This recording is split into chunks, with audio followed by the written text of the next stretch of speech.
مصر کا سرائے سینا اور اس کے ساتھ ہی جو بہترین اس کا زرخیز ترین علاقہ ڈیلٹا آف نائل، یہ سب یہودیوں کے قبضے میں جائیں گے۔ اس کو حدیث میں کہا گیا الملحمۃ العظمی۔ عیسائی 80 علم لے کر اے مسلمانوں تم پر حملہ آور ہوں گے، اور ہر علم کے نیچے 12,000 فوج ہوگی، 9.5 لاکھ فوج۔ یہ نیٹو کی تیاری کس کے لیے ہو رہی ہے؟ جب USSR کا خاتمہ ہوا تو پوچھا گیا تھا نیٹو چیف سے، اب کس لیے؟ تمہارا وہ دشمن تو ختم ہو گیا، اب ہمیں اسلامک فنڈامنٹلزم سے نمٹنا ہے۔ وہ جانتے ہیں خطرہ یہی ہے،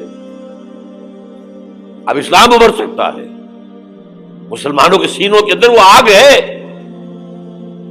اوپر خاکستر آ گیا ہے، تمہیں اٹھانا بیٹھنا، یہ اندر تو انگارہ ہے، اوپر سے راکھ ہے، اس سے دھوکہ نہ کھا جانا ان کے دلوں کے اندر۔ اور بش نے کہا تھا مسلمان چاہتے ہیں کہ ہسپانیہ سے لے کر انڈونیشیا تک نظام خلافت قائم کریں، اور میں حیران ہوا تھا کہ اس کمبخت کو ہسپانیہ کا خیال کیسے آ گیا؟ ہمیں تو کبھی آتا ہی نہیں، اب ہم تو بھول گئے، وہ تو 500 برس پرانی بات ہے جبکہ وہاں سے ہمیں نکال دیا گیا تھا۔ اگرچہ اقبال نے کہا تھا ہے ارض فلسطین پہ یہودی کا اگر حق، ہسپانیہ پر حق نہیں کیوں اہل عرب کا؟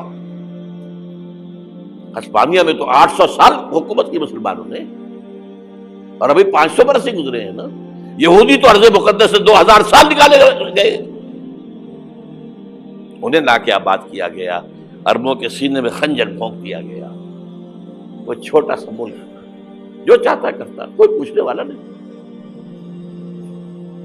امریکہ جیسے اپنے بیٹے کی حفاظت کرے ویسے کرتا ہے اس کی۔ اور حضور نے فرمایا ہے وہ جنگ جب ہوگی تو ایک باپ کے اگر 100 بیٹے ہوں گے تو 99 ختم ہو جائیں گے، ایک بچے گا۔ یہ حدیث ہے، حدیث ہے صحیح۔ اور آپ نے فرمایا ویل للعرب من شر قد اقترب، عربوں کے لیے ہلاکت ہے، عربوں کے لیے بربادی ہے اس شر سے جو قریب آ چکی ہے۔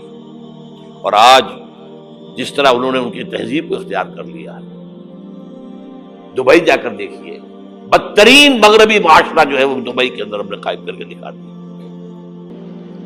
اب سعودی عرب اس راستے پر بڑھ رہا ہے۔ اور اس کے بعد نمبر 2 پر جو ہے ہم پاکستانی ہیں، لیکن میں اس کے وہ پہلی بات جو کہہ رہا ہوں وہ تو یقینی ہے، اس میں تو احادیث صحیحہ موجود ہے۔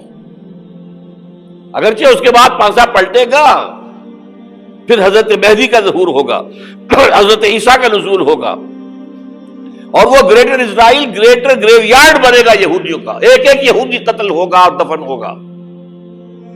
یہ بات میں ہونا ہے، میں پہلی بات پر فرض کر رہا ہوں۔ وہ پانسا پلٹے گا جب پلٹے گا، ابھی جو سامنے ہے وہ کیا ہے؟ جس ملحمۃ العظمی کہا حضور نے، جسے آرمگیڈون کہتے ہیں عیسائی۔ آرمگیڈون کی اگر کہیں جا کر آپ دیکھیں گے، آپ ڈکشنری میں مانی تو کیا لکھا ہے؟ A very big war which will be fought between the forces of evil and good before the end of this world۔ اس دنیا کے خاتمے سے پہلے خیر اور شر کی قوتوں کے درمیان بہت بڑی جنگ ہوگی۔ ارمجدون اسے کہتے ہیں عربی میں، اور آرمگیڈون اسے کہتے ہیں انگریزی کے اندر، اور یہ بائبل کی آخری کتاب کے اندر ہے، جو اس میں کہ مکاشفات یوحنا، ریویلیشنز آف سینٹ جان۔ یہ تو میں کہہ رہا ہوں یقین کے ساتھ، اور زیادہ دور نہیں ہے، آیا چاہتا ہوں۔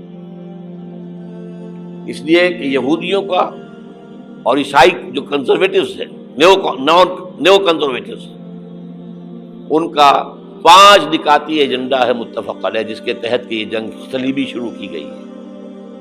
تو سن لیجئے آپ، آرمگیڈون نمبر 1، گریٹر اسرائیل قائم ہو جانا اس کے نتیجے میں نمبر 2،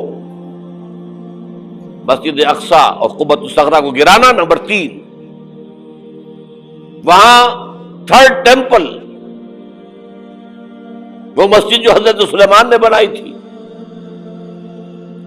1000 قبل مسیح میں، پھر برباد کی تھی نبوکدنضر نے، دوبارہ بنائی گئی، پھر دوبارہ ختم ہوئی 70 عیسوی تک گری پڑی ہے، ان کا خانہ کعبہ گرا ہوا ہے 70 عیسوی سے لے کر آج تک۔ ایک دیوار ہے ویلنگ وال، جہاں جاتے ہیں، روتے ہیں، پیٹتے ہیں، ماتم کرتے ہیں، وہاں وہ بنے گا 3rd ٹیمپل۔ اور نمبر 4، اس میں لا کر رکھا جائے گا تخت حضرت داؤد کا۔ یہ تخت کہاں ہے اس وقت؟ یہ لندن شریف کے اندر، جو ان کی پارلیمنٹ کا جو چرچ ہے، ویسٹ منسٹر ایبے، اس میں رکھا ہوا ہے۔ ایک پتھر تھا جس پر بٹھا کر حضرت داؤد کی تاج پوشی ہوئی، پھر حضرت سلیمان کی ہوئی، پھر وہ پتھر رکھ دیا گیا جب حضرت سلیمان نے بنایا ہیکل مسجد اقصیٰ، وہاں رہا وہ۔ ہر بادشاہ جو تھا یہودی اسی کے اوپر بٹھا کر اس کی تاج پوشی ہوتی تھی۔ سن 70 میں ٹائٹس نے گرایا اسے، ہیکل کو، وہ پتھر لے گیا، وہاں سے روم گیا، روم سے آئرلینڈ گیا، آئرلینڈ سے اسکاٹ لینڈ آیا، اسکاٹ لینڈ سے انگلینڈ آیا، اور اب وہ رکھا ہوا ہے 14ویں صدی عیسوی سے آج تک۔ وہ ویسٹ منسٹر ایبے میں رکھا ہوا، ایک کرسی کی سیٹ میں اسے بنا دیا گیا ہے تخت کی شکل میں۔ اب انگریزوں میں کوئی ملکہ ہو، کوئی بادشاہ ہو جس کی بھی تاج پوشی ہونی، اس میں ہو، یہ لا کر رکھا جائے گا 3rd ٹیمپل میں۔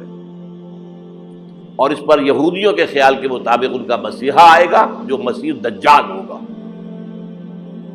عیسائیوں کے خیال کے مطابق حضرت عیسیٰ آئیں گے، وہ ہمارا بھی خیال ہے حضرت عیسیٰ آئیں گے علیہ السلام۔ بہرحال یہ تو بعد کی باتیں ہیں نا، اس وقت جو میں عرض کر رہا ہوں عربوں پر بہت بڑا عذاب، اور پاکستان کا معاملہ البتہ یہ ہے، میں یقین سے نہیں کہہ سکتا، ہینگنگ ان دی بیلنس، ہو سکتا ہے اللہ تعالیٰ ہم پر رحم فرمائے، ہو سکتا ہے، اگرچہ اس کی کچھ شرائط ہوں گی۔ چمن کے مالک اگر بنا لیں موافق اپنا شعار، اب بھی چمن میں آ سکتی ہے پلٹ کر چمن سے روٹھی بہار، اب بھی ہو سکتی ہے۔